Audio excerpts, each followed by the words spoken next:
J'ai décidé de surprendre ma femme avec un dîner à son bureau après qu'elle m'ait envoyé un SMS, « Je vais travailler ». Si le mariage est un contrat, j'ai manqué l'astérisque concernant les petits caractères. Je m'appelle Rick Masson et j'ai passé les 12 dernières années à penser que je comprenais les termes de mon accord avec Valérie. Il s'avère que je lisais le mauvais document depuis le début. La cafetière gargouilla à 6h15, comme tous les matins en semaine. Valérie émergea de notre chambre, l'air impeccable pour le conseil d'administration, et non épuisée par les heures supplémentaires, comme quelqu'un qui était censé avoir travaillé jusqu'à minuit 3 nuits de suite. Son maquillage était sans défaut, ses cheveux coiffés avec le genre de précision qui nécessite une planification, et non l'allure hâtive de quelqu'un qui court pour rattraper des projets négligés. « Je travaille encore tard ce soir », annonça-t-elle, sans poser de questions. Elle versa du café dans sa tasse de voyage, celle en acier coûteuse que je lui avais achetée pour Noël, et évita mon regard. Je l'étudiai par-dessus ma propre tasse, notant des détails que j'avais été trop confiant pour cataloguer auparavant. Le parfum était plus fort que d'habitude. Son chemisier était neuf, présentant encore les légères marques de pliage de l'emballage.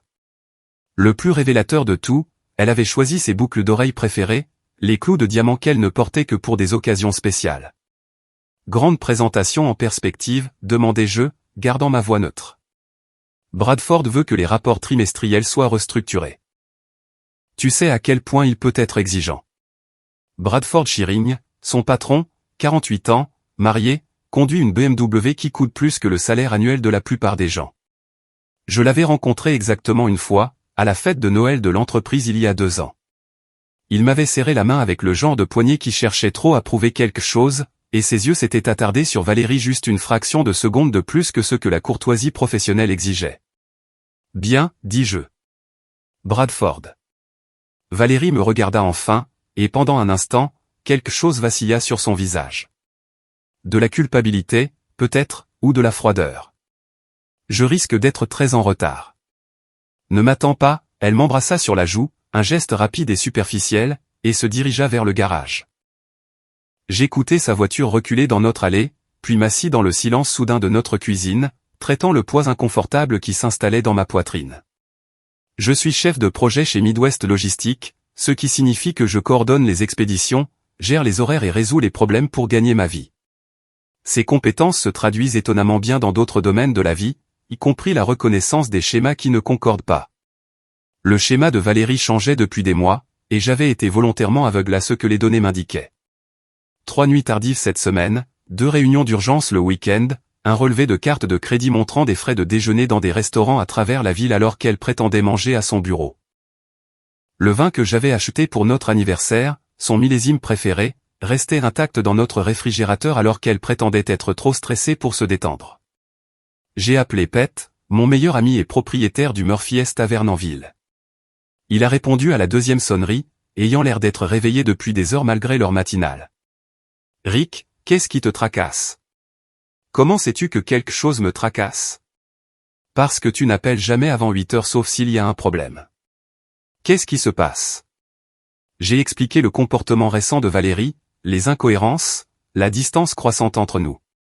Pete a écouté sans interrompre, ce qui était l'une de ses meilleures qualités en tant qu'ami et barman. « Tu penses qu'elle te trompe ?» dit-il quand j'eus fini. Le mot resta suspendu dans l'air comme de la fumée. Je ne l'avais pas encore prononcé à voix haute. Je n'avais même pas entièrement formulé la pensée dans mon propre esprit. Mais entendre Pete l'exprimer à voix haute fit tout basculer. « Oui, dis-je. Je pense que oui. Qu'est-ce que tu vas faire ?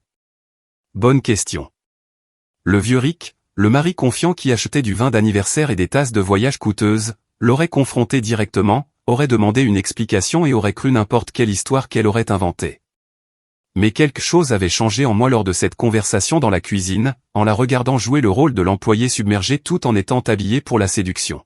« Je vais en avoir le cœur net, dis-je. » Après avoir raccroché avec Pete, j'ai fait quelque chose que je n'avais jamais fait en 12 ans de mariage. J'ai appelé le bureau de Valérie. La réceptionniste, une femme enjouée nommée Linda, a répondu à la 3e sonnerie. Solution d'emballage. Comment puis-je vous aider ? Bonjour, Linda. C'est Rick Masson, le mari de Valérie. J'espérais lui faire une surprise avec un déjeuner aujourd'hui. Est-elle en réunion tout l'après-midi ou aura-t-elle du temps libre ? Comme c'est gentil. Laissez-moi vérifier son calendrier. J'ai entendu des clics de clavier. En fait, elle a une journée plutôt légère aujourd'hui. Juste un rendez-vous à 14 h avec Monsieur Chirigne, mais ça devrait être terminé vers 15 h. Voulez-vous que je lui dise que vous venez? Non, ça va. Je veux que ce soit une surprise. J'ai raccroché et j'ai fixé mon téléphone. Une journée légère, une seule réunion, loin de la charge de travail critique qu'elle décrivait depuis des semaines. Le reste de ma journée de travail s'est déroulé dans un brouillard de tâches routinières tandis que mon esprit brassait les possibilités. Peut-être y avait-il une explication innocente. Peut-être qu'elle planifiait quelque chose pour mon anniversaire le mois prochain et que le secret était pour une bonne raison. Peut-être étais-je paranoïaque et jaloux pour rien. Mais peut-être pas. À 17 h 30, je me suis arrêté à la boutique de vin près de l'immeuble de bureau de Valérie et j'ai acheté une bouteille du même millésime qui restait intacte dans notre réfrigérateur. Si elle travaillait vraiment tard, elle pourrait apprécier le geste. Si elle ne l'était pas, eh bien, je le saurais assez tôt. Le bâtiment solution d'emballage était une tour de verre étincelante dans le quartier des affaires, tout en angle vif et surface réfléchissante conçue pour projeter succès et efficacité. J'y étais allé exactement 2 fois auparavant, une fois pour cette fête de Noël et une fois pour venir chercher Valérie lorsque sa voiture était au garage. Le hall était presque vide à cette heure, juste un agent de sécurité lisant un journal derrière le bureau d'accueil. Je l'ai reconnu de mes visites précédentes, un homme costaud que tout le monde appelait Big Mike, un ancien policier qui avait pris le poste de sécurité d'entreprise après sa retraite. Il leva les yeux alors que j'approchais, son visage s'illuminant de reconnaissance. « Rick, vous venez voir madame. » Je voulais lui faire une surprise. Elle a tellement travaillé ces derniers temps. Quelque chose a vacillé dans l'expression de Big Mike, trop rapide pour que je puisse l'interpréter. Elle est au 15e. Vous connaissez le chemin, j'ai hoché la tête et me suis dirigé vers les ascenseurs. La bouteille de vin était lourde dans ma main. La montée jusqu'au 15e étage sembla interminable. Mon reflet se multipliait dans les portes en acier poli, chaque version paraissant plus incertaine que la précédente. Le bureau de Valérie était au bout du couloir, un bureau d'angle avec des fenêtres donnant sur la ville. La porte était fermée, mais je pouvais voir de la lumière en dessous. J'ai levé la main pour frapper, puis j'ai hésité. À travers le panneau de verre dépoli à côté de la porte, je pouvais distinguer des formes se déplaçant à l'intérieur. 2 formes. Je me suis approché, mon cœur tambourinant contre mes côtes. Le verre était conçu pour l'intimité, mais sous le bon angle, on pouvait distinguer les formes et les mouvements de base. Ce que j'ai vu m'a fait tomber l'estomac comme une pierre. Valérie était assise sur son bureau, ses jambes enroulées autour de quelqu'un debout entre elles. Bradford Chirigne, sa veste de costume coûteuse drapée sur une chaise, ses mains emmêlées dans ses cheveux. Ils s'embrassaient avec le genre d'intensité désespérée qui témoignait d'un désir longtemps réprimé enfin libéré. Éparpillés sur le bureau autour d'eux se trouvaient les rapports trimestriels qu'elle avait prétendu avoir besoin de restructurer. Les papiers qui étaient censés la retenir au bureau jusqu'à minuit, nécessitant des réunions d'urgence le week-end, exigeant tant de son temps et de son attention. Je suis resté figé dans ce couloir, observant mon mariage se dissoudre à travers le verre dépoli tout en tenant une bouteille de vin que j'avais achetée pour surprendre ma femme. La scène semblait surréaliste, comme quelque chose qui arrivait à quelqu'un d'autre, jusqu'à ce que la main de Bradford se dirige vers les boutons du chemisier de Valérie, et que la réalité revienne en force. J'ai fait demi-tour et suis parti. La descente en ascenseur fut différente de la montée. Plus longue, plus silencieuse, comme une plongée dans une version plus profonde de moi-même que j'ignorais. Au moment où j'ai atteint le hall, mes mains avaient cessé de trembler et mon esprit avait recommencé à fonctionner. « Tout va bien ?» demanda Big Mike alors que je passais devant son bureau. Je me suis arrêté et les regardé. Vraiment regardé. Son expression était sympathique, pleine de savoir, non surprise. « Depuis combien de temps ?» demandai-je. Il jeta un coup d'œil autour du hall vide, puis rencontra mon regard. « Quelques mois, peut-être plus. » Je suis désolé, Rick. Je voulais dire quelque chose, mais ce n'était pas ma place. J'ai hoché la tête. Merci d'être honnête. Qu'est-ce que vous allez faire? J'ai soupesé la bouteille de vin, sentant son poids. Je vais y réfléchir. Le trajet en voiture jusqu'à la maison m'a donné amplement le temps de réfléchir. Au moment où je suis entré dans notre allée, j'avais pris plusieurs décisions. Premièrement, je n'allais pas confronter Valérie ce soir, ni demain, ni de sitôt. La confrontation était ce que l'ancien Rick aurait fait. Et l'ancien Rick était le genre d'homme qui se faisait berner. Deuxièmement, j'allais tout documenter, chaque mensonge, chaque incohérence, chaque preuve que je pourrais rassembler. Si ce mariage se terminait et après ce que j'avais vu, je ne voyais pas comment il ne le ferait pas, je voulais contrôler la façon dont il se terminerait. Troisièmement, j'allais m'assurer que Valérie et Bradford comprenaient que les actions ont des conséquences. J'ai passé la soirée à chercher des avocats spécialisés en divorce en ligne tandis que le dîner de Valérie refroidissait au micro-ondes. Elle est finalement rentrée à 23h15, l'air convenablement échevelé pour quelqu'un qui était censé avoir passé 6 heures à restructurer des rapports. Désolée d'être si en retard, dit-elle, ne rencontrant pas mon regard. Bradford voulait quelques changements de dernière minute. Je suis sûr que oui. Elle me regarda vivement, mais je gardai mon expression neutre. Est-ce que ça va? Tu as l'air différent. Juste fatigué. Longue journée. Elle hocha la tête et se dirigea vers l'étage. J'entendis la douche couler, puis le sèche-cheveux, puis les sons doux de son préparatif pour se coucher. Quand elle est finalement descendue dans sa robe de chambre, j'étais toujours devant mon ordinateur portable. Je viens me coucher dans quelques minutes, je finis juste du travail. Elle hésita un instant, comme si elle voulait dire autre chose, puis remonta à l'étage. J'écoutai ses pas au plafond, attendis que la maison s'installe dans le calme, puis me remis au travail. J'ai commencé par nos comptes bancaires conjoints, notant chaque solde, chaque paiement automatique, chaque bien partagé. Puis je suis passé aux cartes de crédit, aux polices d'assurance, aux registres de propriété. À 3 heures du matin, j'avais un tableau financier complet de notre mariage et un plan pour le démanteler. Le lendemain matin, Valérie sortit de la chambre moins soignée que d'habitude. Son maquillage ne pouvait pas tout à fait cacher les ombres sous ses yeux, et ses cheveux manquaient de leur précision habituelle. Encore une nuit tardive ce soir, demandai-je, sur un ton de conversation. Probablement. Ce projet est vraiment exigeant. J'en suis sûr. Elle versa du café avec des mains tremblantes, en renversant quelques gouttes sur le comptoir. Lorsqu'elle se pencha pour les nettoyer, je remarquai une petite échymose sur son cou, juste en dessous de sa clavicule, une échymose qui ressemblait étrangement à une marque de morsure. Passe une bonne journée, dis-je alors qu'elle se dirigeait vers le garage. Toi aussi. Après son départ, j'ai passé 3 appels téléphoniques. Le premier fut à notre banque, demandant de nouveaux codes d'accès au compte et des suspensions temporaires sur nos cartes de crédit conjointes en raison d'une activité suspecte. Le deuxième fut à un serrurier, fixant un rendez-vous pour cet après-midi. Le troisième fut à Pet. J'ai besoin d'une faveur, lui dis-je. Nomme-la. J'ai besoin d'emprunter ton cousin Danny, celui qui travaille dans l'informatique. Le hacker? Le spécialiste en informatique? Pet ricana. Qu'est-ce que tu prépares, Rick?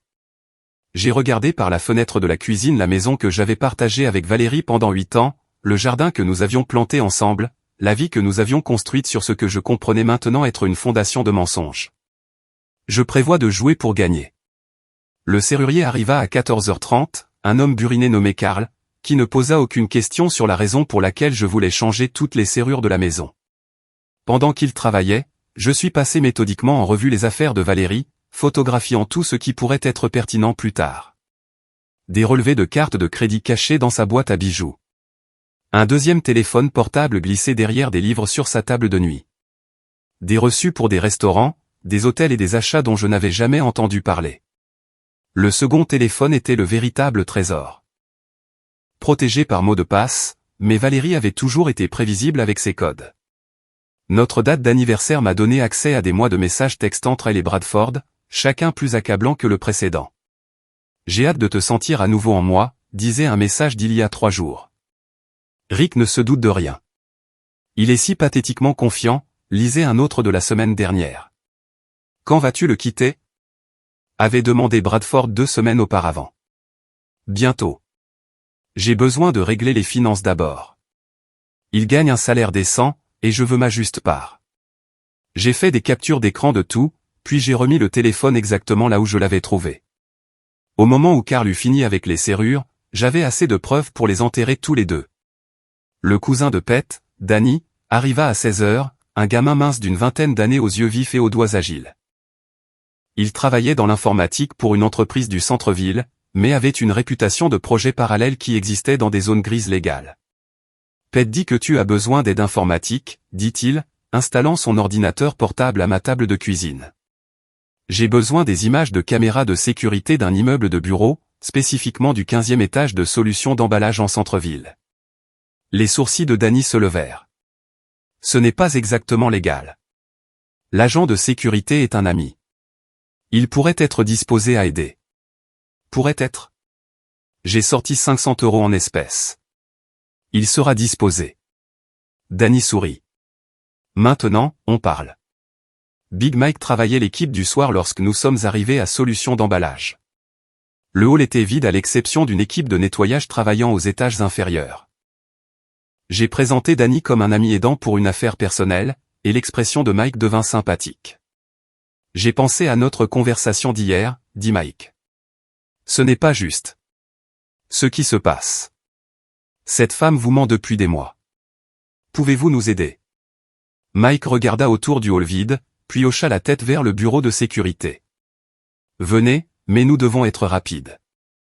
Le bureau de sécurité était exigu et tapissé de moniteurs affichant des flux de tout le bâtiment. Mike a tiré le système pour le 15e étage, ses doigts dansant sur le clavier avec une dextérité surprenante pour un homme aussi grand. Quelle date vous faut-il? Les 2 derniers mois. Toute séquence montrant le bureau de ma femme ou le couloir à l'extérieur. L'expression de Mike s'assombrit en faisant défiler les fichiers. Il y en a beaucoup ici, Rick. Vous êtes sûr de vouloir tout voir? Je suis sûr. Ce que nous avons trouvé était pire que ce que j'avais imaginé. Des heures de séquence montrant Bradford entrant dans le bureau de Valérie après les heures normales de bureau. De longues réunions avec la porte fermée et les stores tirés. Des étreintes passionnées dans le couloir lorsqu'il pensait que personne ne regardait. Dans un enregistrement particulièrement accablant d'il y a 3 semaines, ils avaient été si négligents que leurs activités étaient clairement visibles à travers la fenêtre du bureau. Danny a tout copié sur des disques chiffrés pendant que je regardais la trahison de ma femme se dérouler en haute définition. Les horodatage racontaient une histoire d'intimité croissante sur plusieurs mois, commençant par des touches persistantes et des regards significatifs, progressant vers des baisers volés, et finalement vers une affaire à part entière menée sur son lieu de travail avec une arrogance époustouflante. Je suis désolé que vous ayez eu à voir ça, dit Mike alors que Danny finissait de copier les fichiers. Ne le soyez pas. C'est exactement ce dont j'avais besoin. Nous avons quitté le bâtiment avec suffisamment de preuves pour détruire leurs 2 carrières et réputations, mais je n'étais pas encore prêt à jouer cette carte. D'abord, je voulais qu'ils comprennent qu'ils étaient dans un jeu qu'ils ne pouvaient pas gagner. J'ai passé cette soirée à préparer des colis. Le premier contenait des captures d'écran imprimées des messages textes les plus explicites entre Valérie et Bradford, accompagnés d'une note, « Je pensais que vous devriez savoir ce que vos employés font pendant les heures de travail de l'entreprise. » Je l'ai adressé au département des ressources humaines de Solutions d'emballage. Le deuxième colis est allé à l'adresse personnelle de Bradford, que j'avais trouvée via les archives publiques. Il contenait des photos de la séquence de sécurité le montrant lui et Valérie dans des positions compromettantes, accompagnées d'un simple message, « Votre femme pourrait trouver ces photos intéressantes. » Le troisième colis était destiné à Jenna, une collègue de Valérie, une femme bavarde qui se nourrissait des drames de bureau et n'avait jamais particulièrement apprécié ma femme. Celui-ci contenait des copies des messages textes où Valérie avait fait des commentaires désobligeants sur ses collègues, y compris plusieurs remarques méchantes sur Jenna elle-même. J'ai posté les 3 colis depuis différents bureaux de poste à travers la ville en utilisant des timbres prépayés intraçables. Puis je suis rentré à la maison et j'ai attendu. Valérie est rentrée à minuit, plus tard que d'habitude, l'air rougissant et satisfaite. Elle m'a embrassé sur la joue avec des lèvres qui sentaient le vin et le mensonge. « Comment s'est passée ta journée ?» demanda-t-elle. « Productive. J'ai beaucoup accompli. » Elle se dirigea vers l'étage pour sa douche post-affaires habituelle pendant que je faisais semblant de regarder la télévision. Quand elle est redescendue, enveloppée dans sa robe de chambre avec ses cheveux encore humides, elle semblait plus détendue qu'elle ne l'avait été depuis des semaines. « Je pense que ce projet pourrait bientôt se terminer, » dit-elle, se blottissant à côté de moi sur le canapé. « Vraiment ? Bradford pense que nous faisons de bons progrès. Encore quelques nuits tardives devraient suffire. » J'ai hoché la tête et mis mon bras autour d'elle, m'émerveillant de la facilité avec laquelle les mensonges lui venaient, à quel point elle était devenue à l'aise avec la tromperie. « Je suis content, dis-je. Ça m'a manqué de t'avoir à la maison le soir. Elle leva les yeux vers moi avec ce qui aurait pu être une affection sincère si je n'avais pas su mieux. Ça m'a manqué d'être ici. Nous nous sommes assis ensemble, regardant un film dont aucun de nous ne se souciait, jouant les rôles d'un mari et d'une femme aimant, tandis que nous entretenions tous les deux des secrets. La différence était que mes secrets étaient sur le point de faire exploser son monde. La première bombe a explosé à 9h15 le lendemain matin. Valérie a appelé de son bureau, sa voix serrée par la panique. Rick, quelque chose de terrible s'est passé au travail. Les RH veulent me voir immédiatement. À propos de quoi? Je ne sais pas. Ils ne veulent rien dire, mais il y a des rumeurs qui circulent au bureau concernant des relations inappropriées et des violations de la politique de l'entreprise. J'ai fait des bruits de mari inquiet appropriés tout en célébrant intérieurement. Je suis sûr que ce n'est qu'un malentendu. Je l'espère. Je ne peux pas me permettre de problème en ce moment. Pas avec mon évaluation de performance qui approche. Après qu'elle ait raccroché, j'ai appelé Pet pour lui donner une mise à jour. La phase 1 est en cours, ai-je rapporté. Comment penses-tu qu'elle va réagir? Mal. Valérie ne gère pas bien le stress quand elle ne peut pas contrôler la situation. Et Bradford est sur le point d'avoir une conversation très intéressante avec sa femme. La deuxième bombe a explosé vers midi. Jenna, armée de captures d'écran des messages textes désobligeants de Valérie, avait apparemment été occupée à répandre des commérages dans tout le bureau. Selon ma source, Big Mike, qui avait des amis dans tout le bâtiment, Valérie était évitée par ses collègues et faisait face à de sérieuses questions des RH concernant sa relation avec Bradford. La troisième bombe fut la plus satisfaisante. La femme de Bradford, Patricia, avait reçu les photos de la séquence de sécurité et était apparemment en route vers le bâtiment de solutions d'emballage pour ce qui s'annonçait comme une confrontation très publique. Je déjeunais dans une épicerie fine en face du bureau de Valérie lorsque la Mercedes argentée de Patricia Shearing s'est arrêtée à l'entrée du bâtiment. Même de loin, je pouvais voir la fureur dans sa posture alors qu'elle entrait par les portes du hall. C'était une femme frappante d'une quarantaine d'années, élégante et composée. Mais aujourd'hui, elle se déplaçait avec la détermination féroce de quelqu'un qui avait été poussé trop loin. 20 minutes plus tard, elle est ressortie avec Bradford qui la suivait, le visage pâle et son costume coûteux froissé. Ils ont eu ce qui semblait être une discussion animée sur le trottoir avant que Patricia ne remonte dans sa voiture et parte, laissant Bradford seul devant son immeuble de bureau, ressemblant à un homme dont le monde venait de s'effondrer. Mon téléphone a sonné alors que je regardais Bradford trébucher pour retourner à l'intérieur. Rick. La voix de Valérie était à peine un murmure. Peux-tu venir me chercher? Qu'est-ce qui ne va pas? Tout. S'il te plaît, viens me chercher. Je l'ai trouvé dans le hall, serrant une boîte en carton contenant ses affaires personnelles. Son visage était bouffi d'avoir pleuré, ses cheveux soigneusement coiffés étaient ébouriffés, son calme professionnel complètement brisé. Ils m'ont suspendu, dit-elle dès que je me suis approché. En attendant une enquête sur ma relation avec Bradford. Quelqu'un a envoyé des photos et des messages texto RH, Rick. Des choses privées, personnelles, qui n'auraient jamais dû être partagées. C'est terrible, dis-je, prenant sa boîte et la guidant vers la sortie. Qui ferait une chose pareille? Je ne sais pas, mais qui que ce soit, ils essaient de détruire ma carrière. Nous sommes passés devant l'endroit où Bradford avait été humilié par sa femme moins d'une heure plus tôt. Je me demandais si Valérie était déjà au courant de cette confrontation ou si ce serait une autre mauvaise surprise qui l'attendait. Qu'ont dit exactement les RH? Qu'ils avaient reçu des preuves anonymes de conduite inappropriée entre Bradford et moi. Ils m'ont montré des séquences de sécurité, Rick. Quelqu'un nous regardait, nous enregistrait, violait notre vie privée. L'ironie était magnifique. Elle était plus contrariée d'être surveillée que par la trahison que cette surveillance avait révélée. Ce n'est peut-être pas aussi grave que ça en a l'air, dis-je, lui ouvrant la portière de la voiture. C'est pire. La femme de Bradford s'est présentée et a fait une scène. Elle m'a giflé devant la moitié du bureau, m'a traité de noms que je ne répéterai pas, et a menacé de ruiner ma réputation si jamais j'approchais à nouveau son mari. Elle t'a giflé? En plein visage, au milieu du hall. La sécurité a dû l'escorter dehors. J'ai démarré la voiture, cachant mon sourire.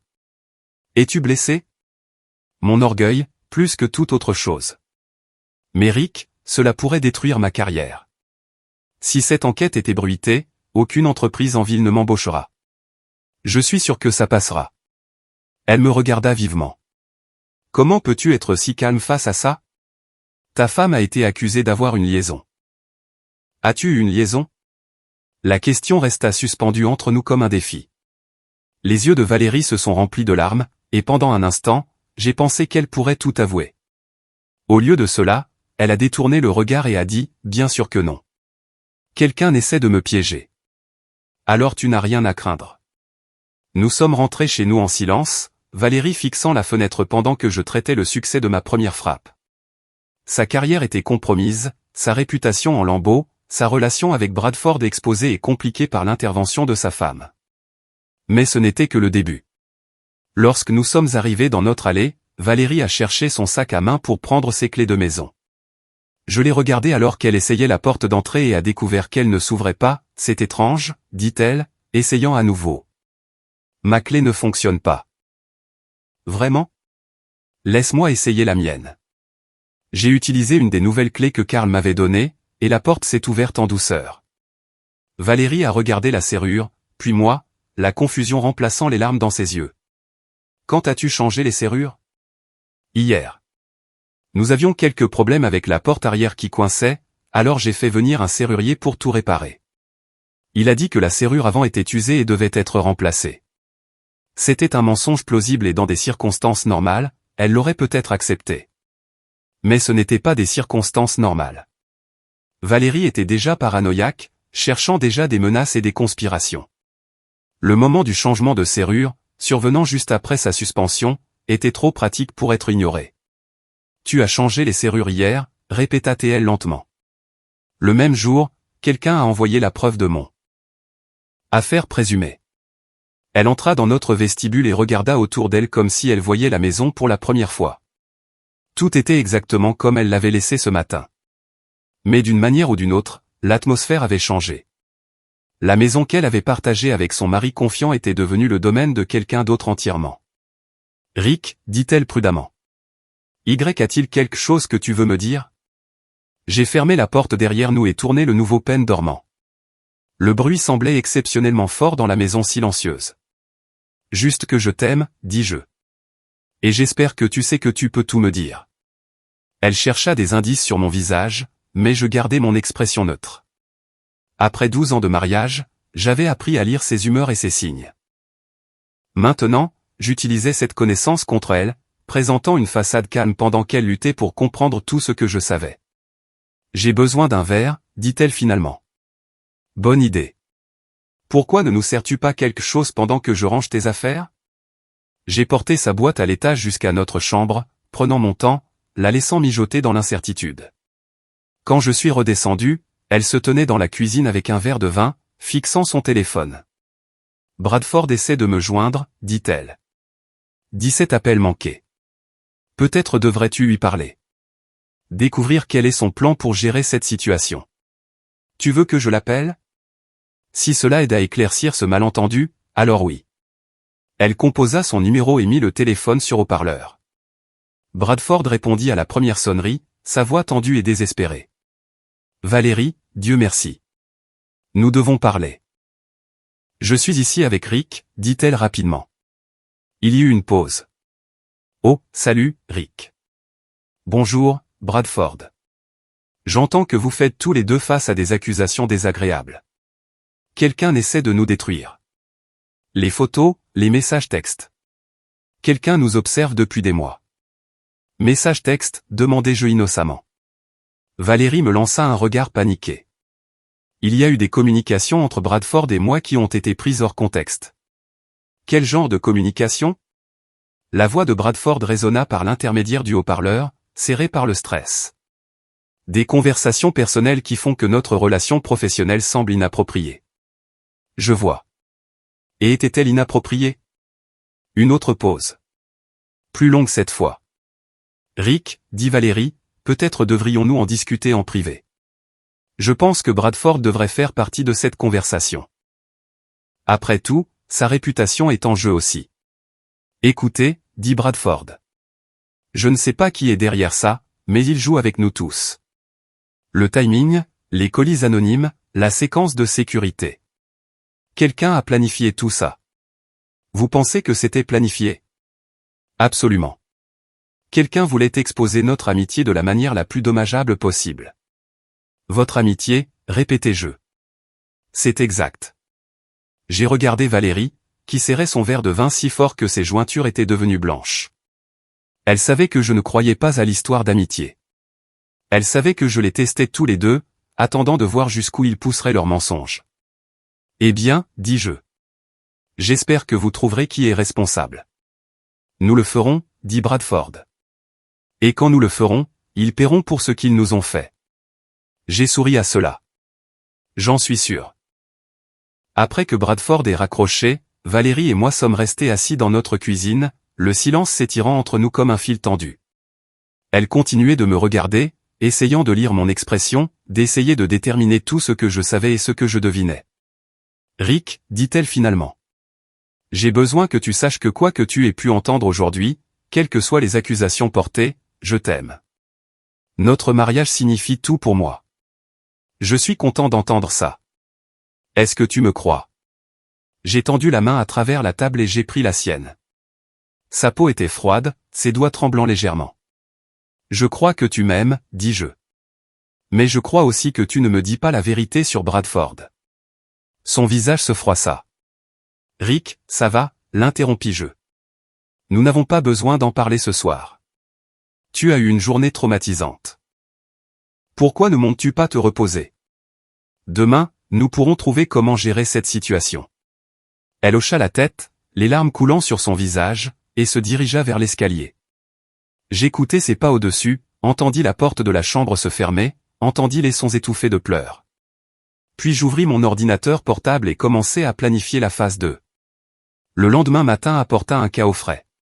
Le téléphone de Valérie commença à sonner à 7 heures du matin avec des appels de collègues, d'amis et de sa mère, qui avaient d'une manière ou d'une autre entendu parler de la suspension. À 8 heures, elle répondait aux questions sur sa relation avec Bradford de la part de personnes qui n'avaient jamais montré d'intérêt pour sa vie personnelle auparavant. Toute la ville est au courant, dit-elle, faisant les 100 pas dans notre cuisine en robe de chambre. Jenna a dit à tout le monde que je suis une manipulatrice voleuse de mari qui a dit du mal de tout le personnel de bureau. Cela semble extrême. Elle a montré des messages textes aux gens, Rick. Des conversations privées où j'ai pu exprimer mes frustrations au travail. Maintenant, tout le monde pense que je suis une sorcière traîtresse. J'ai versé du café et fait semblant de lire les nouvelles du matin pendant que Valérie sombrait dans la panique. Son téléphone vibra avec un autre appel, le numéro de Bradford, et elle le refusa pour la 5e fois en 1 heure. Il n'arrête pas d'essayer de me joindre, mais je ne sais pas quoi dire. Sa femme a demandé la séparation hier. Elle exige la moitié de ses biens et menace de tout révéler s'il ne coopère pas, c'est regrettable. Regrettable, Rick? Cela m'affecte aussi. Si Patricia rend public ses photos, ma réputation sera complètement détruite. Je pensais que tu avais dit que les photos avaient été prises hors contexte. Valérie cessa de faire les 100 pas et me fixa. Elle l'était. Alors de quoi t'inquiètes-tu? Parce que le contexte n'a pas d'importance quand les gens veulent croire le pire de toi. Son téléphone vibra à nouveau. Cette fois, c'était un numéro qu'elle ne reconnaissait pas, mais elle répondit quand même. Bonjour. Est-ce Valérie Masson? La voix était féminine, professionnelle, inconnue. Oui. Ici Jennifer Walsh de Channel 7 News. Nous faisons un reportage sur le harcèlement au travail et les relations inappropriées dans les environnements d'entreprise. Nous aimerions obtenir votre commentaire sur les allégations entourant votre emploi chez Solutions d'emballage. Le visage de Valérie devint blanc.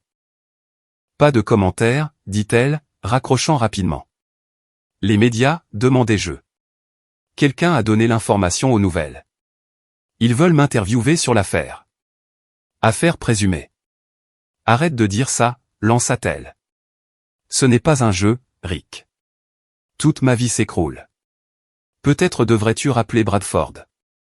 Coordonnez votre réponse. Elle me regarda avec suspicion. Pourquoi es-tu si serviable à ce sujet? Parce que tu es ma femme. Si tu as des problèmes, nous devons trouver comment gérer ça ensemble. Cela sembla la calmer légèrement. Elle s'assit en face de moi et composa le numéro de Bradford. Il répondit immédiatement. Valérie, nous devons nous rencontrer. Les choses empirent. Je sais. Channel 7 vient de m'appeler. Ils m'ont appelé aussi. Et le Tribune. Quelqu'un donne des informations aux médias. Quel genre d'informations? Des détails sur notre relation, des dates, des heures, des lieux. Celui qui fait ça documente tout. Je gardais mon expression neutre tout en célébrant intérieurement. L'attention médiatique était un bonus inattendu, mais elle avait parfaitement du sens. Une histoire sur des dirigeants d'entreprises abusant de leur pouvoir à des fins personnelles générerait beaucoup d'intérêt, surtout avec des preuves photographiques. Nous devons accorder nos versions, continua Bradford. Si nous voulons tout nier, nous devons être cohérents. Tout nier, demanda Valérie. Quel choix avons-nous? Si nous admettons l'affaire, nous sommes tous les deux finis. Ton mariage est terminé. Mon divorce va me coûter des millions, et aucun de nous ne travaillera plus jamais dans cette industrie. Valérie me regarda pendant que Bradford parlait. Je pouvais la voir peser les options, calculer les risques, essayer de déterminer quel mensonge causerait le moins de dommages. Rick est là, dit-elle finalement. Mets-moi sur haut-parleur. Elle le fit, et la voix de Bradford remplit notre cuisine. Rick, je veux que tu saches que malgré ce que les gens disent, Valérie et moi n'avons jamais eu de relation inappropriée. Nous sommes collègues et amis, rien de plus. J'apprécie que vous clarifiez cela, dis-je. Quelqu'un nous a harcelés, prenant des photos hors contexte, fabriquant des preuves pour faire croire que notre relation professionnelle est quelque chose qu'elle n'est pas, c'est une accusation sérieuse. C'est la seule explication qui ait du sens. Le timing, la coordination, l'implication des médias. C'est une attaque calculée contre nous deux. Avez-vous une idée de qui pourrait être responsable? Nous y travaillons.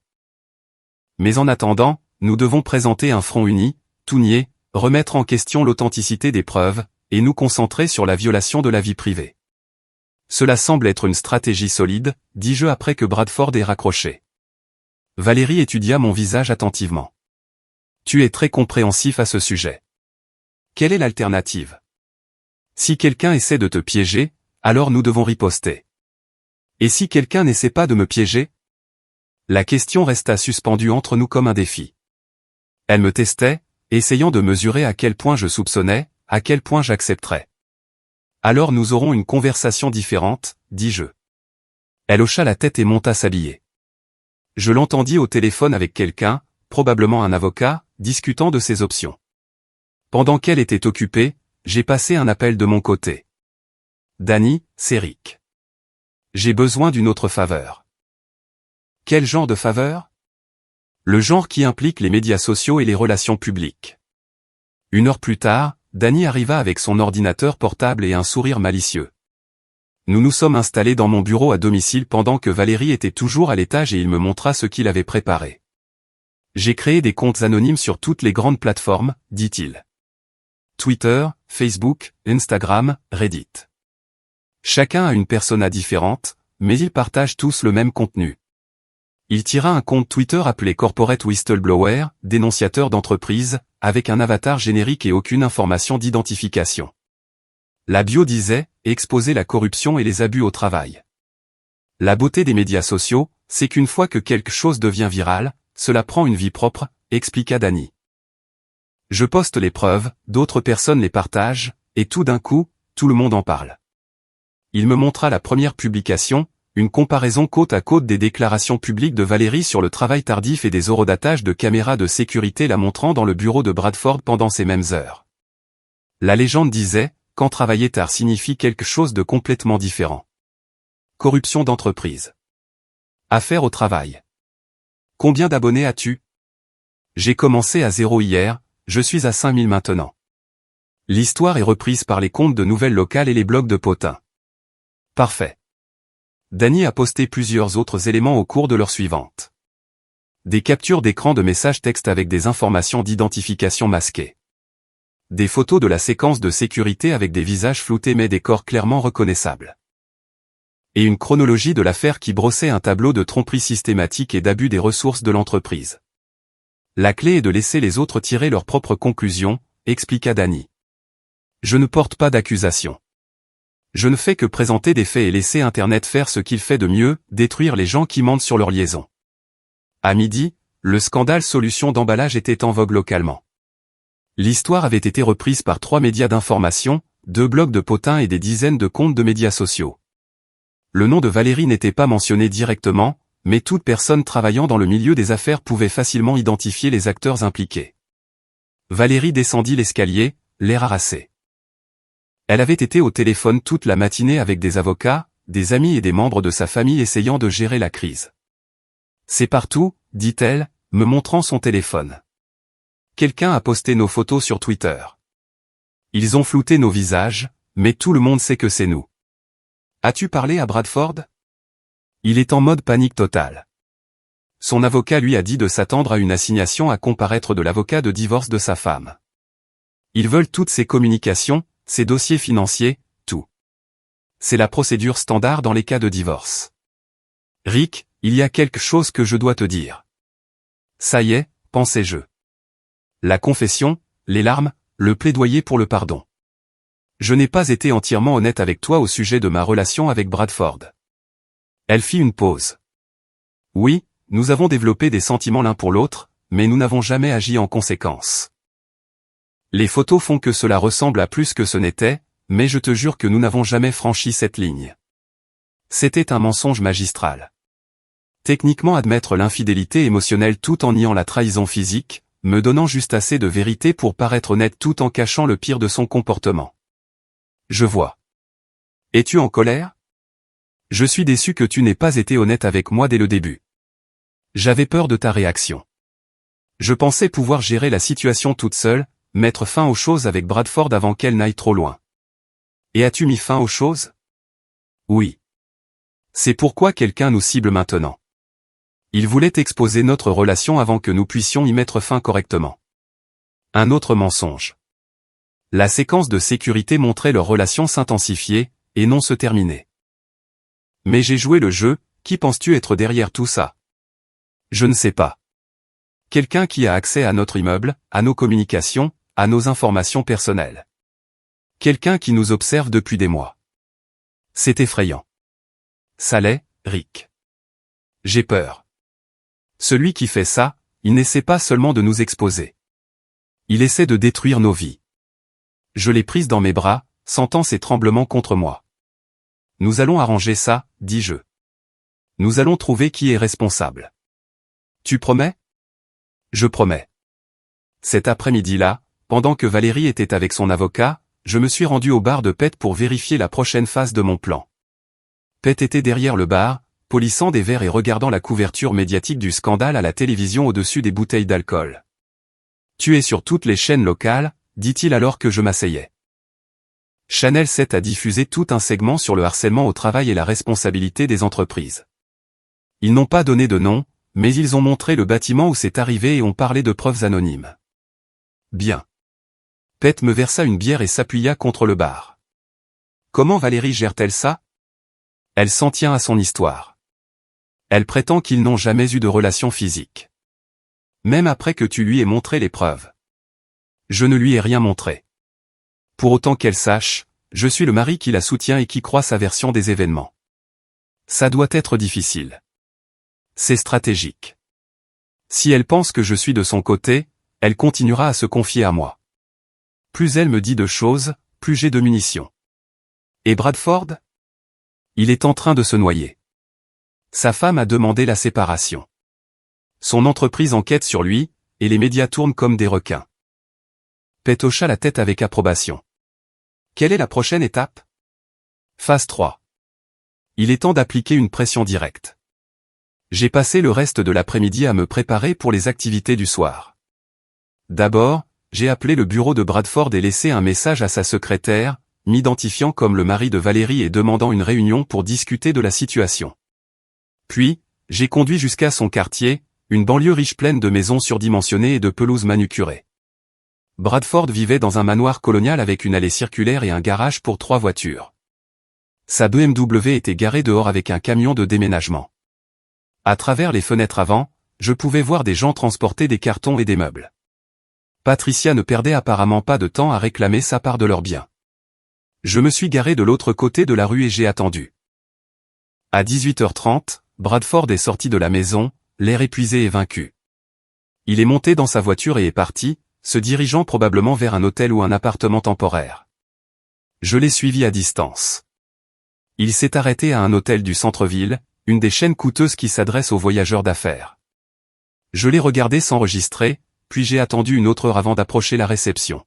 « Excusez-moi » dis-je à l'employé. « Je suis censé rencontrer Bradford Shearing pour le dîner. Pouvez-vous sonner à sa chambre ?»« Certainement. »« Quel nom dois-je donner ?»« Rick Mason. » Quelques minutes plus tard, Bradford apparut dans le hall, l'air confus et méfiant. Il portait le même costume qu'il avait porté au bureau, mais il était froissé et sa cravate était de travers. L'exécutif confiant que j'avais rencontré à la fête de Noël 2 ans plus tôt avait été remplacé par un homme qui semblait n'avoir pas dormi depuis des jours. « Rick, qu'est-ce que tu fais ici ? Je pensais que nous devrions parler, mon ami. » Il regarda autour du hall nerveusement. « Ce n'est pas le bon moment. » « C'est le moment parfait. Ta femme vient de déménager. Ta carrière est en ruine, et ma femme nous ment à tous les deux. Je dirais que nous avons beaucoup à discuter. » Bradford m'a conduit au bar de l'hôtel, un espace faiblement éclairé avec des chaises en cuir et du jazz doux en arrière-plan. Nous nous sommes assis dans une cabine d'angle où nous ne pouvions pas être entendus. « Écoute, dit-il. Je sais que cette situation est difficile pour toutes les personnes impliquées. Difficile est un choix de mots intéressant. Comment appelleriez-vous cela? Une trahison? Une violation de la confiance, une tromperie calculée qui dure depuis des mois. » Bradford se déplaça inconfortablement sur son siège. « Rick, je veux que tu saches que Valérie t'aime. Quoi qu'il se soit passé entre nous, cela ne change pas ce qu'elle ressent pour son mariage. Qu'est-ce qui s'est passé exactement entre vous? Nous avons développé des sentiments l'un pour l'autre. C'était non professionnel et inapproprié, mais ce n'était pas planifié. Ces choses arrivent parfois dans les environnements de travail. Ces choses, des liens émotionnels, des attractions. Nous sommes tous deux adultes. Nous travaillons en étroite collaboration. Nous passons de longues heures sur des projets difficiles. Il est naturel que nous développions un lien. » Je me suis penché en arrière sur ma chaise et j'ai étudié son visage. Il mentait toujours, essayant toujours de minimiser ce qui s'était passé, se protégeant toujours, lui et Valérie, des pleines conséquences de leurs actions. Bradford, j'ai vu la séquence de sécurité. Son visage devint pâle. Quelle séquence de sécurité? La séquence qui vous montre, vous et ma femme, ayant des relations sexuelles sur son bureau de bureau plusieurs fois sur plusieurs mois. Il me fixa sous le choc, sa bouche s'ouvrant et se fermant comme un poisson hors de l'eau. J'ai aussi lu les messages textes, continuai-je. Ceux où elle m'appelle pathétiquement confiant. Ceux où vous discutez de quitter nos conjoints respectifs. Ceux où vous planifiez votre prochaine rencontre en détail graphique. Comment as-tu? Est-ce important? Le fait est que je sais tout. La question est maintenant de savoir ce que nous allons faire. Bradford attrapa son verre avec une main tremblante. Qu'est-ce que tu veux? Je veux que tu comprennes que les actions ont des conséquences. Tu as choisi de poursuivre une relation avec ma femme. Elle a choisi de trahir notre mariage. Maintenant, vous allez tous les deux vivre avec les résultats. Tu me menaces? J'explique la réalité. Ta carrière est finie. Ton mariage est terminé. Ta réputation est détruite. Et ce n'est que le début. Le début? J'ai souri. Pensiez-vous vraiment que quelques colis anonymes et quelques publications sur les médias sociaux étaient l'étendue de mon plan? Le visage de Bradford passa de pâle à gris. Tu es derrière tout ça. Les photos, l'attention médiatique, tout. Je suis derrière la recherche de la vérité. Toi et Valérie êtes derrière tout le reste. Que attends-tu de moi? Je veux que tu restes loin de ma femme. Je veux que tu arrêtes de prendre ses appels. Je veux que tu disparaisses complètement de sa vie. Et si tu ne le fais pas, alors la phase 4 de mon plan entre en vigueur. Et croyez-moi, vous ne voulez pas voir la phase 4. Je me suis levé et j'ai laissé un billet de 20 € sur la table. Profite de ton séjour à l'hôtel, Bradford. Quelque chose me dit que tu vas rester ici un moment. Je l'ai laissé assis dans ce bar, fixant son verre et contemplant les ruines de sa vie. Le trajet en voiture jusqu'à la maison m'a donné le temps de savourer le succès de notre conversation. Bradford comprenait maintenant que j'étais l'architecte de sa chute, ce qui signifiait qu'il serait désespéré de se distancier de Valérie. Cette désespérance créerait un fossé entre eux, l'isolant et la rendant plus dépendante de moi pour le soutien. Quand je suis rentré à la maison, Valérie était dans la cuisine, préparant le dîner. Elle leva les yeux alors que j'entrais, son visage s'éclairant de ce qui semblait être un soulagement sincère. « Comment s'est passée ta journée ?» demanda-t-elle. « Productive. J'ai eu une conversation intéressante avec Bradford. » Son sourire vacilla. « Tu as parlé à Bradford ?» Je suis allé le voir à son hôtel. Nous avons discuté de la situation. Qu'a-t-il dit? Il a admis que vous deux aviez développé une relation inappropriée. Il a aussi dit qu'il y mettait fin. Valérie hocha la tête rapidement. C'est exact. Nous avons tous les deux réalisé que nous avions fait une erreur. Il semblait très préoccupé par ta réputation. Il a dit qu'il ne voulait pas que tu souffres à cause de son mauvais jugement. C'est gentil de sa part. Je me suis rapproché d'elle, assez près pour voir la peur dans ses yeux. Valérie, y a-t-il autre chose que tu veux me dire? Quelque chose que tu penses que je devrais savoir avant que cette situation n'empire? Elle chercha mon visage, essayant de déterminer tout ce que je savais, ce que je devinais, à quel point j'étais prêt à pardonner. Non, dit-elle finalement. Je t'ai tout dit. Bien, parce que demain, nous allons commencer à riposter. Riposter contre qui? Contre celui qui vous harcèle, toi et Bradford, celui qui viole votre vie privée et essaie de détruire vos vies. Il est temps de passer à l'offensive. Le soulagement inonda ses traits. Tu me crois. Je crois en nous, en notre mariage, en la lutte pour ce qui est important. Elle m'embrassa alors avec plus de passion qu'elle n'en avait montré depuis des mois. C'était le baiser d'une femme qui pensait avoir réussi à manipuler son mari, qui croyait m'avoir convaincu d'être son allié plutôt que son ennemi.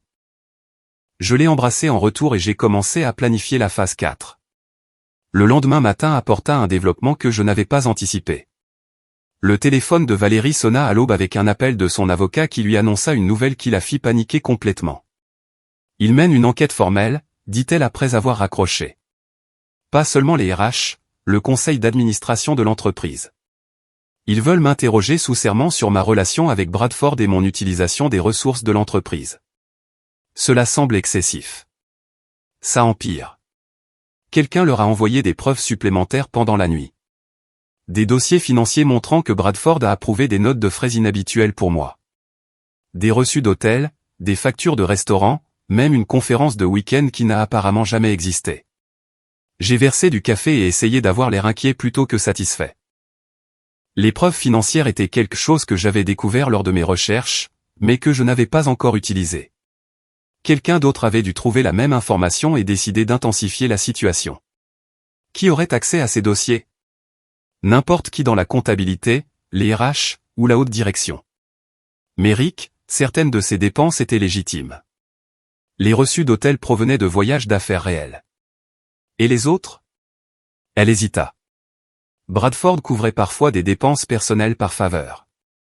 Rien de majeur, juste des dîners et de petites choses. Un autre mensonge.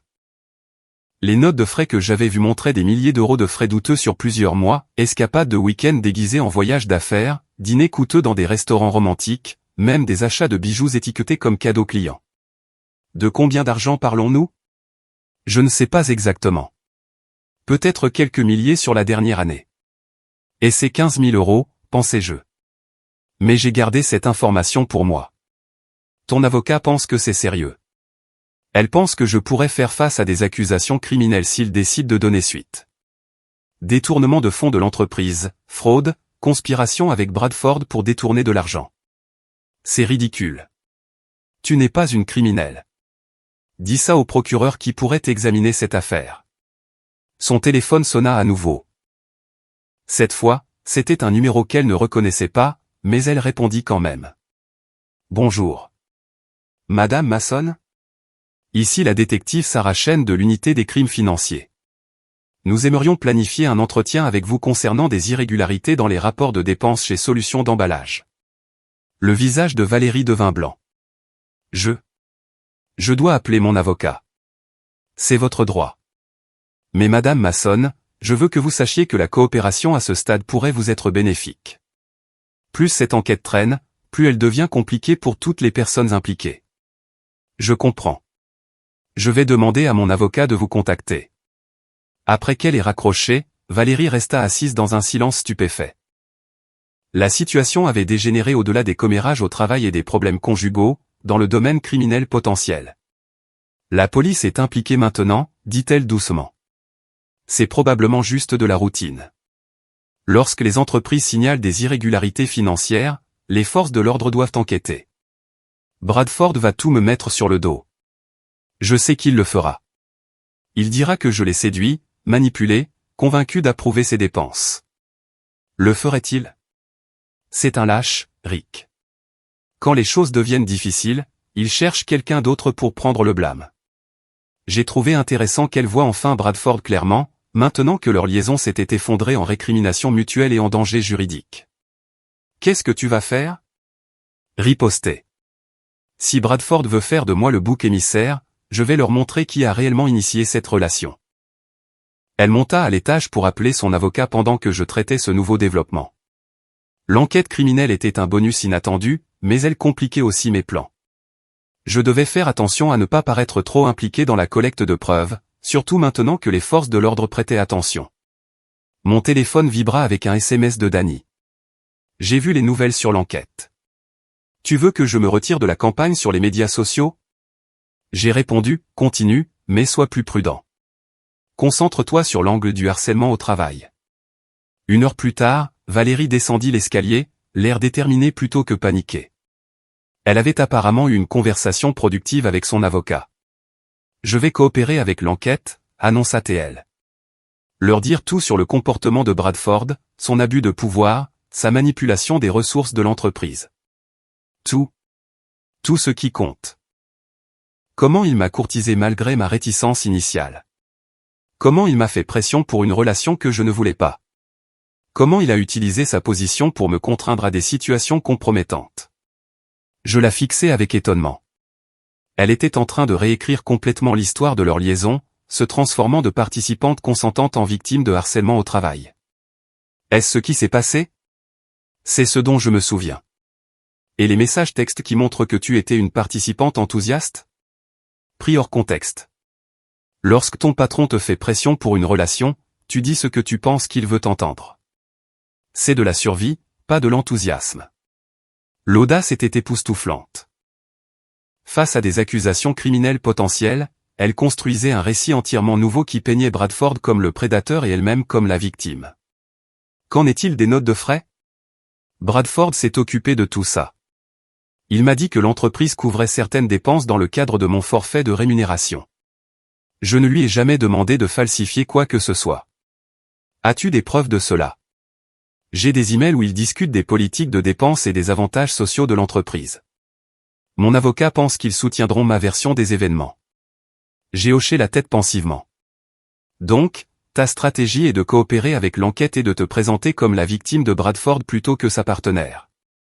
C'est exactement ma stratégie. Et si Bradford raconte une histoire différente? Alors c'est sa parole contre la mienne. Et j'ai des preuves de son schéma de comportement inapproprié avec d'autres employés. Autres employés? Bradford a un historique, Rick. Je ne suis pas sa première liaison, juste sa plus récente. Mon avocat est déjà en contact avec 2 autres femmes qui ont travaillé pour lui à des postes précédents. C'était une nouvelle pour moi. Dans toutes mes recherches sur les antécédents de Bradford, je n'avais pas découvert de preuves d'autres liaisons. Soit Valérie mentait, soit elle avait accès à des informations que j'avais manquées. Comment sais-tu pour ces autres femmes? Les commérages au bureau. Des rumeurs qui circulent depuis des années. Mon avocat va les retrouver et voir si elles sont disposées à témoigner sur le comportement de Bradford. Cela pourrait être un témoignage puissant. Cela pourrait aussi détruire complètement sa crédibilité. Si les enquêteurs croient qu'il a l'habitude d'exploiter ses subordonnés, ils seront beaucoup plus susceptibles d'accepter ma version des événements. Je devais admirer sa réflexion stratégique, même si je méprisais sa malhonnêteté. Face à l'effondrement de sa carrière et à des accusations criminelles potentielles, elle montait une défense sophistiquée qui rejetait tout le blâme sur Bradford tout en se positionnant comme une victime de harcèlement au travail. Il n'y a qu'un seul problème avec ton plan, dis-je. Lequel? La séquence de sécurité. Il est assez clair que tu étais une participante consentante dans tout ce qui s'est passé entre toi et Bradford. La séquence de sécurité peut être trompeuse. Sans audio, sans contexte. Ce ne sont que des images qui peuvent être interprétées de différentes manières. Certaines de ces images sont assez explicites. C'est exactement pourquoi mon avocat soutient qu'elle représente une violation de la vie privée qui devrait être exclue de toute procédure légale. Elle avait une réponse à tout. Chaque élément de preuve, chaque faiblesse potentielle dans son histoire, chaque angle que les enquêteurs pourraient poursuivre. C'était comme regarder un maître manipulateur à l'œuvre, construisant des mensonges si sophistiqués qu'ils en devenaient presque crédibles. De quoi as-tu besoin de ma part? Demandai-je. Ton soutien. Ton témoignage sur le comportement inapproprié de Bradford lors des événements de l'entreprise. Ton témoignage sur le stress et l'anxiété que j'ai subis à cause de son harcèlement. Tu veux que je mente pour toi? Je veux que tu dises la vérité sur ce que tu as observé. Le comportement possessif de Bradford envers moi, ses commentaires inappropriés, son intérêt évident à poursuivre une relation malgré mon statut marital. J'ai repensé à la fête de Noël de l'entreprise où j'avais rencontré Bradford. Son comportement avait-il été inapproprié? Avait-il montré un intérêt excessif pour Valérie? Rétrospectivement, à travers la lentille de ce que je savais maintenant, je pouvais probablement construire un récit qui soutenait sa version des événements. Je ferai tout ce que je peux pour aider, dis-je. Le soulagement inonda son visage. Merci. Je sais que c'est difficile pour toi, mais j'ai besoin que tu comprennes que je n'ai jamais voulu que tout cela se produise. Je te crois. Elle m'embrassa avec gratitude et monta se préparer pour sa réunion avec la détective. Pendant qu'elle était partie, j'ai passé un appel de mon côté. Danny, c'est Rick. J'ai besoin d'une mise à jour. Elle est en train de jeter Bradford sous le bus, ai-je rapporté. Mouvement intelligent compte tenu des circonstances. La question est de savoir si cela fonctionnera. Si elle peut convaincre les enquêteurs qu'elle était la victime de Bradford plutôt que sa complice, elle pourrait éviter des accusations criminelles. Qu'est-ce que tu en penses? Je suis partagé. Une partie de moi veut la voir faire face aux conséquences de ce qu'elle a fait, mais une autre partie est impressionnée par ses instincts de survie. Quel est ton prochain coup? Je vais l'aider à détruire Bradford. Répète. Pense-y, pète. Si Bradford tombe pour harcèlement au travail et fraude financière, il est complètement discrédité. Personne ne croira sa version des événements.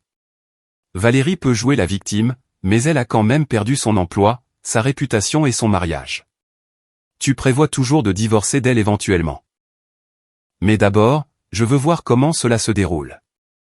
Si elle peut réussir à détruire Bradford tout en pensant que je la soutiens, c'est un niveau de justice poétique que je peux apprécier.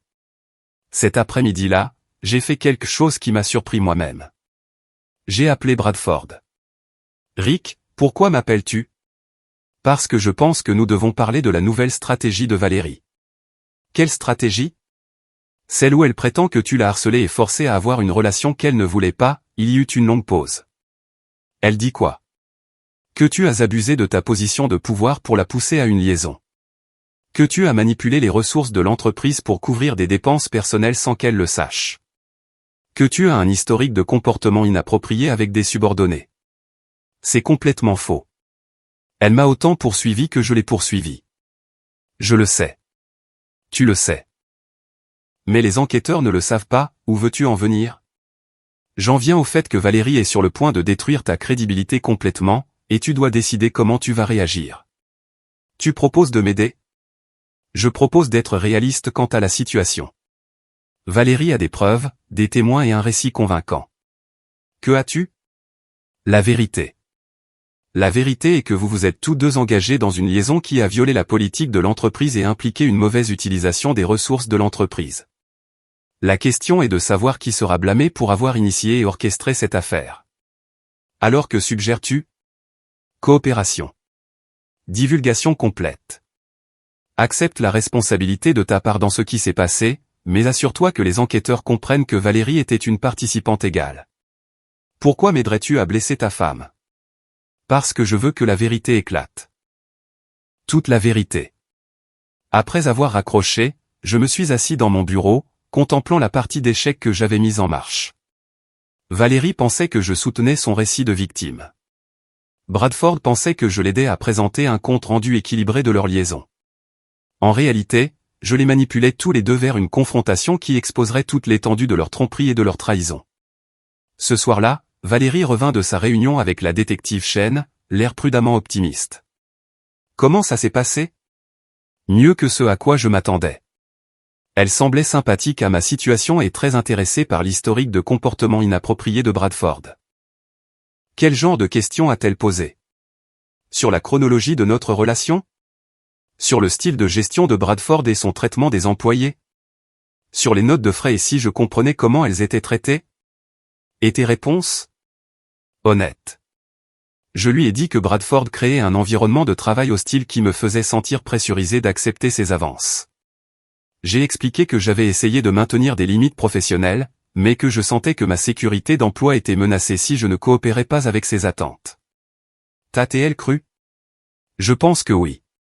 Elle a pris des notes détaillées et a demandé les coordonnées d'autres employés qui auraient pu être témoins du comportement de Bradford.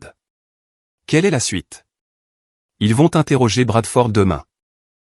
La détective Chen m'a averti qu'il pourrait essayer de me blâmer pour tout, mais elle a dit que c'est typique dans ces cas. Es-tu inquiète? Plus maintenant. Mon avocat pense que nous avons un dossier solide pour harcèlement au travail. Même s'ils ne peuvent pas prouver l'intention criminelle de la part de Bradford, sa carrière est finie. J'ai hoché la tête et mis mon bras autour d'elle. Je suis fier que tu lui tiennes tête.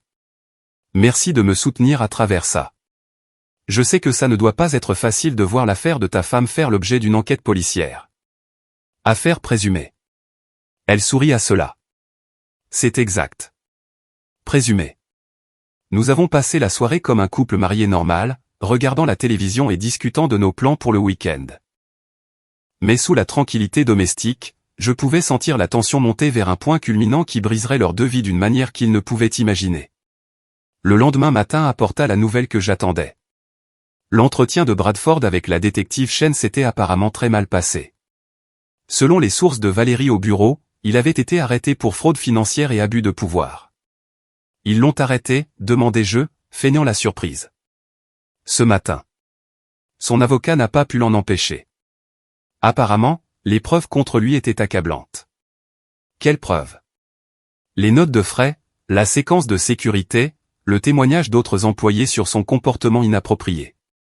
Eric, ils ont trouvé des preuves d'autres liaisons, exactement comme je le soupçonnais. Autre liaison? 2 anciennes employées se sont manifestées avec des histoires de harcèlement de Bradford. L'une d'elles avait des documents remontant à 3 ans. J'ai ressenti un moment de surprise sincère. Soit Valérie avait été plus minutieuse dans ses recherches que je ne l'avais imaginé, soit le schéma de comportement de Bradford était plus étendu que je ne l'avais réalisé. Donc, ta stratégie a parfaitement fonctionné. Bradford fait face à des accusations criminelles. Sa réputation est détruite, et je suis considéré comme une victime plutôt qu'une co-conspiratrice. Et ton emploi? Toujours suspendu en attendant l'enquête, mais mon avocat pense que j'ai des motifs pour une poursuite pour licenciement abusif s'il ne me réintègre pas, et nous, notre mariage. Elle me regarda avec ce qui semblait être une affection sincère. Plus solide que jamais. Tu m'as soutenu quand j'en avais le plus besoin, Rick. Je ne l'oublierai pas, j'ai souri et embrassé son front. C'est ça le mariage, se soutenir mutuellement dans les moments difficiles. Mais même en prononçant ces mots, je planifiais la phase finale de ma vengeance. L'arrestation de Bradford était satisfaisante, mais ce n'était pas suffisant. Valérie avait réussi à manipuler la situation pour éviter les conséquences de sa trahison, et cela ne pouvait pas durer. Il était temps pour elle d'apprendre que les actions ont des conséquences, même lorsque l'on pense les avoir habilement évitées. 3 semaines après l'arrestation de Bradford, Valérie semblait croire qu'elle avait réussi à traverser la crise. L'enquête criminelle l'avait blanchie de tout acte répréhensible. Son avocat négociait un règlement avec solution d'emballage, et l'attention des médias s'était largement portée sur d'autres scandales. Elle avait même commencé à parler de notre avenir ensemble, faisant des plans pour des vacances et discutant de la possibilité de renouveler nos vœux de mariage comme symbole de notre union renforcée. J'ai tellement appris sur moi-même grâce à cette expérience, dit-elle lors d'un dîner dans notre restaurant préféré, sur ce qui est vraiment important, sur la valeur d'avoir un partenaire qui vous soutient quoi qu'il arrive. Je suis content que quelque chose de positif soit sorti d'une situation si difficile. La condamnation de Bradford est la semaine prochaine. Mon avocat pense qu'il obtiendra 2 ans pour les accusations de fraude financière. Cela semble approprié. Je suis presque désolé pour lui. Sa femme a pris la moitié de ses biens dans le divorce. Sa carrière est terminée, et maintenant il va en prison, tout ça parce qu'il n'a pas pu contrôler ses impulsions. L'ironie était parfaite. Elle croyait sincèrement que la chute de Bradford était entièrement de sa faute. Qu'elle ne portait aucune responsabilité pour l'affaire ou ses conséquences. Et toi? Des nouvelles de ton statut d'emploi? Il m'offre un poste dans une autre division. Même salaire, meilleurs avantages sociaux, et une garantie que cet incident n'apparaîtra pas dans mon dossier personnel. C'est généreux. Mon avocat a été très persuasif concernant la plainte pour environnement de travail hostile. L'entreprise veut éviter un procès. J'ai hoché la tête et levé mon verre de vin. Au nouveau départ. Au nouveau départ. Nous avons trinqué, et je l'ai regardé sourire, sachant que ce serait l'un des derniers moments de véritable bonheur qu'elle vivrait pendant très longtemps. Le lendemain matin, pendant que Valérie était au bureau de son avocat pour finaliser le règlement d'emploi, j'ai mis en mouvement la phase finale de mon plan. Cela commença par un appel téléphonique à la détective Chen. Détective, c'est Rick Mason. J'ai quelques informations supplémentaires sur l'affaire solution d'emballage que je pense que vous devriez voir. Quel genre d'informations, monsieur Mason? Des preuves que ma femme n'a pas été entièrement honnête lors de son entretien. Des preuves qui montrent qu'elle était une participante égale dans la liaison et la fraude financière. Il y eut une pause. Êtes-vous sûr de vouloir fournir des preuves contre votre femme? Je suis sûr de vouloir que la vérité éclate. 1 heure plus tard, j'étais assis dans le bureau de la détective Chen avec un ordinateur portable rempli de preuves que j'avais gardées en réserve, la séquence de sécurité qui montrait Valérie initiant le contact avec Bradford. Les messages textes où elle discutait de la manipulation des politiques de dépenses de l'entreprise. Les dossiers financiers prouvant qu'elle avait personnellement bénéficié de milliers d'euros de frais frauduleux. Ceci brosse un tableau très différent de ce que votre femme a décrit, dit la détective Chen après avoir examiné le tout. Je sais. J'ai eu du mal à savoir si je devais me manifester, mais je ne peux plus vivre avec la tromperie. Pourquoi n'avez-vous pas partagé cette information plus tôt? Je voulais croire sa version des événements. Je voulais penser qu'elle était une victime plutôt qu'une co-conspiratrice, mais la preuve est claire. La détective Chen étudia attentivement les dossiers financiers. Ces notes de frais montrent votre femme bénéficiant personnellement des fonds de l'entreprise, voyages de week-end, dîners coûteux, achats de bijoux. Ce n'est pas cohérent avec quelqu'un qui est contraint à une relation non désirée. Non, ça ne l'est pas. Et ces messages textes montrent qu'elle planifiait activement de manipuler l'enquête. Elle a joué sur les 2 tableaux depuis le début. Trompant Bradford, me trompant, trompant votre enquête. Monsieur Mason, je dois vous demander, pourquoi faites-vous cela? Pourquoi fournissez-vous des preuves qui entraîneront probablement des accusations criminelles contre votre femme? J'ai regardé par la fenêtre de son bureau la ville où j'avais vécu et travaillé pendant 15 ans, où j'avais construit une vie avec une femme qui avait trahi tout ce que nous avions partagé ensemble. Parce que le mariage est censé être basé sur la confiance, dis-je. Et je ne peux pas faire confiance à quelqu'un qui est capable de ce niveau de tromperie. 2 jours plus tard, Valérie fut arrêtée à notre domicile. Je l'ai regardée par la fenêtre de la cuisine alors que la détective Chen et 2 officiers en uniforme la conduisaient à une voiture de police menottée, tandis que nos voisins se rassemblaient sur leur porche pour assister au spectacle. Elle regarda en arrière vers la maison alors qu'il la mettait dans la voiture, ses yeux trouvant les miens à travers la fenêtre. Même à cette distance, je pouvais voir le choc et la trahison sur son visage. Elle avait finalement réalisé que son mari qui la soutenait jouait une partie plus profonde qu'elle ne l'avait imaginé. Les accusations étaient nombreuses, complot en vue de commettre une fraude, détournement de ressources d'entreprise, parjure lors de l'enquête initiale et obstruction à la justice. Son avocat, qui était si confiant quant au procès pour licenciement abusif, faisait maintenant face au défi de défendre une cliente qui avait menti à tout le monde, y compris à son propre conseiller juridique. La couverture médiatique fut brutale. L'histoire de la dirigeante qui avait réussi à jouer la victime tout en cachant son propre comportement criminel est devenue un récit édifiant sur la corruption d'entreprise et les dangers de croire des récits opportuns. Pete me trouva à la maison ce soir-là, assis sur ma terrasse arrière avec une bière et regardant le coucher de soleil. « Comment te sens-tu » demanda-t-il, s'installant sur la chaise à côté de moi. Fatigué. Satisfait? J'y arrive. Des regrets. J'ai réfléchi à la question en regardant le ciel passer de l'orange au violet. Je regrette que nous en soyons arrivés là. Je regrette que 12 ans de mariage se soient terminés par des menottes et des accusations criminelles. Mais tu ne regrettes pas d'avoir exposé la vérité. Non, je ne regrette pas ça. Quelle est la suite? Procédure de divorce? Vente de la maison? Recommencer? Tu aurais pu simplement divorcer d'elle quand tu as découvert l'affaire pour la première fois. T'épargner des mois de planification et de manipulation. J'aurais pu, mais alors elle s'en serait tirée. Elle aurait inventé une histoire sur le fait de s'éloigner, sur le besoin d'espace, sur le mariage qui a fait son temps. Elle aurait pris la moitié de nos biens et serait passée à autre chose avec Bradford ou quelqu'un comme lui. Au lieu de ça, elle risque 2 à 5 ans de prison. Sa carrière est détruite, sa réputation est ruinée, et tout le monde sait exactement quel genre de personne elle est vraiment. Pet hocha la tête lentement. C'est une sacrée vengeance, Rick. Ce n'est pas une vengeance, ce sont des conséquences. Quelle est la différence? La vengeance est émotionnelle. Les conséquences sont logiques. Le procès dura 3 semaines. J'ai témoigné des preuves que j'avais découvertes et de ma décision de révéler la vérité. L'avocat de Valérie a essayé de me faire passer pour un mari vindicatif cherchant vengeance, mais les dossiers financiers et les messages textes parlaient d'eux-mêmes. Bradford, purgeant sa propre peine, fut amené à témoigner sur leur relation. Confronté à des accusations supplémentaires s'il mentait sous serment, il confirma que Valérie avait été une participante égale dans la liaison et la fraude financière. Le jury délibéra pendant 6 heures avant de rendre des verdicts de culpabilité sur tous les chefs d'accusation. Valérie fut condamnée à 3 ans de prison avec possibilité de libération conditionnelle après 18 mois. Alors que le juge lisait la sentence, elle me regarda une dernière fois. Son expression n'était plus choquée ou trahie. Elle était résignée, presque respectueuse. Elle avait finalement compris qu'elle avait été déjouée par quelqu'un qu'elle avait constamment sous-estimé. Devant le palais de justice, les journalistes m'ont demandé ce que je pensais de la condamnation de ma femme.